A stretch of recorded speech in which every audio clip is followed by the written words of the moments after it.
इस कहानी के लेखक हैं संजय कामले।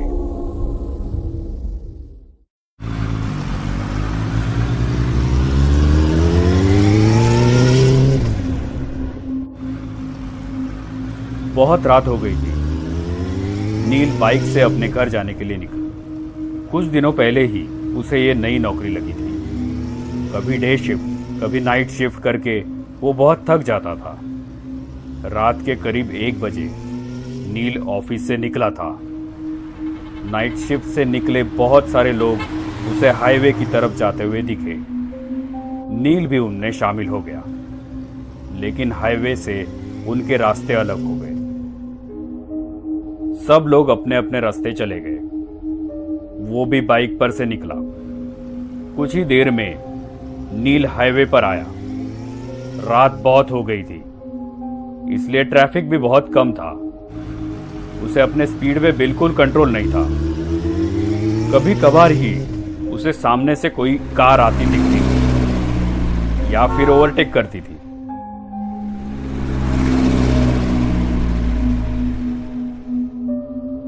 अभी उसने मेन हाईवे छोड़ के कच्चा रास्ता पकड़ लिया था।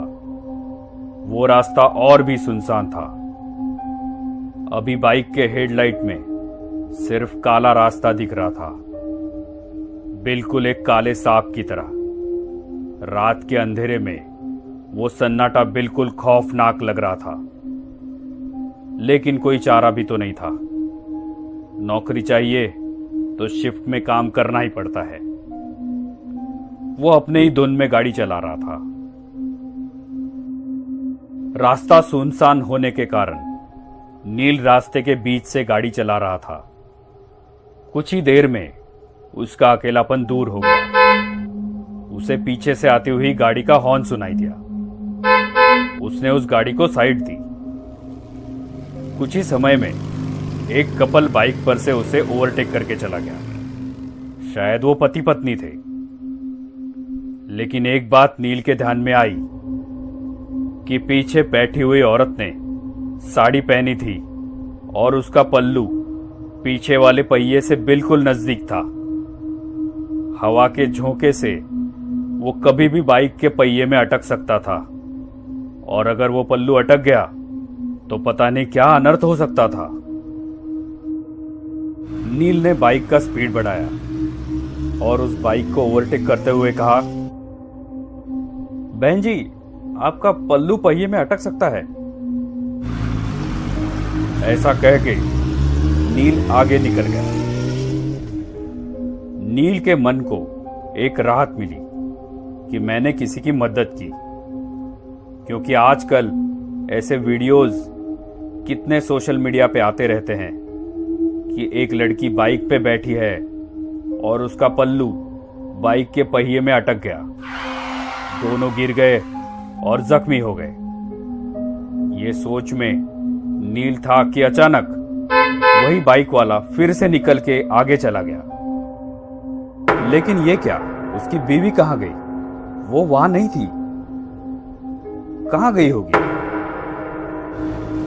नील ने गाड़ी का स्पीड बढ़ाया और उसे पूछा, भाई साहब, आपके पीछे बैठी हुई आपकी पत्नी कहां गई? उनका पल्लू बाइक के पहिए में अटकने वाला था, तो मैंने उनको बताया था। उस बाइक वाले ने अपनी बाइक साइड में लगाई।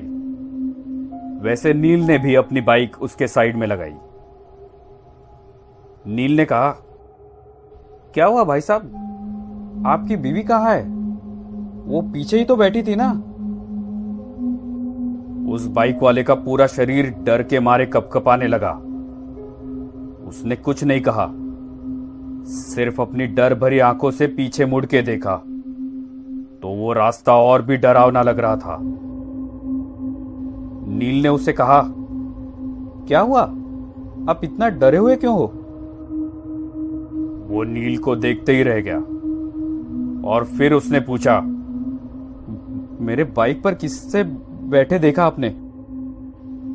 मतलब आप उसे नहीं पहचानते? मैं जॉब से घर जा रहा था अकेले, और मैंने किसी को लिफ्ट भी नहीं दी थी।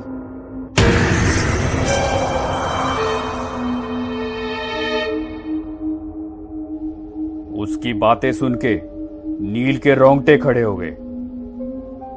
दोनों ने एक दूसरे को देखा और एक साथ पीछे देखा तो उन्हें रात की गहराई में एक धुंधली सी परछाई दिखी। वो देखते ही दोनों की आंखें खौफ से फटी की फटी रह गई। उन दोनों का दिल जोर जोर से धड़कने लगा था कि तभी सामने वाली बाइक ने हॉर्न मारा। दोनों की मानो सांस ही रुक गई। दोनों ने फटाफट बाइक स्टार्ट की और तेज रफ्तार से अपने घर की ओर बढ़ने लगे। नील घर पहुंचा तो रात के 2 बजे थे। वो अपने बिस्तर पे लेटा, लेकिन उसे नींद नहीं आ रही थी। अपने पूरे करियर में उसने ये चीज पहली बार ही देखी थी। रह रह के उसके मन में एक ही ख्याल आ रहा था, क्या मैंने जो देखा वो सच था? कितनी बार वो वही रास्ते से गुजरा था, लेकिन आज तक उसे ऐसा खौफनाक अनुभव नहीं हुआ था। बाइक पे बैठी वो औरत, उसकी लाल साड़ी, कैसे मुमकिन है ये? लेकिन ये अनुभव एकदम असली था। उसे तो अब अपने खिड़की के पर्दे भी उस लाल साड़ी वाली औरत के पल्लू जैसे दिख रहे थे। ऐसे लग रहा था कि बार बार कोई उसका नाम पुकार रहा है। उसे तो अब खिड़की की ओर देखने के लिए भी डर लग रहा था। जब भी वो पर्दा हिलता, बस उसे वही सब याद आता। वो उठा और उसने खिड़की बंद कर दी। जैसे ही वो मुड़ा,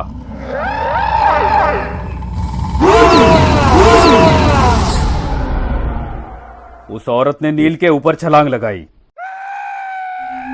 नील डर के मारे चिल्लाने लगा। देखा तो वो सपना था।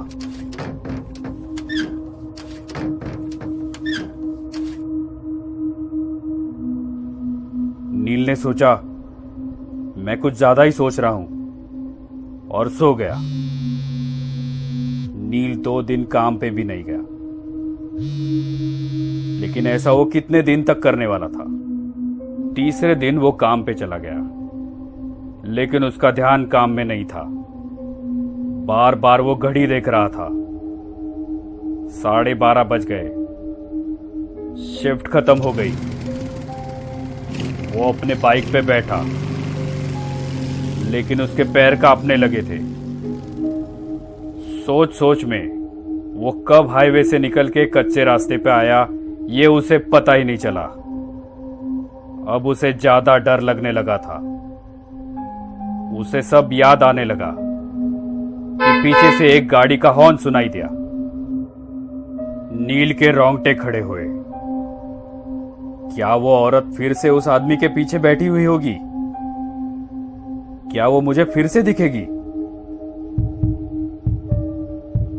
सिर्फ उसे उसके हार्ट बीट सुनाई दे रहे थे। शरीर पूरा पसीना पसीना हो गया था। दूसरी बाइक आगे जाने की कोशिश करने लगी। नील ने सोचा, मैं उसके पीछे देखूंगा ही नहीं। लेकिन आखिर उसने पीछे देख ही लिया, तो उसके पीछे कोई नहीं था। नील ने एक राहत भरी सांस ली। उसकी जान में जान आ गई। कलेजे का डर अब खत्म हो गया था। नील ने बाइक वाले की ओर देखा और थोड़ा स्माइल किया,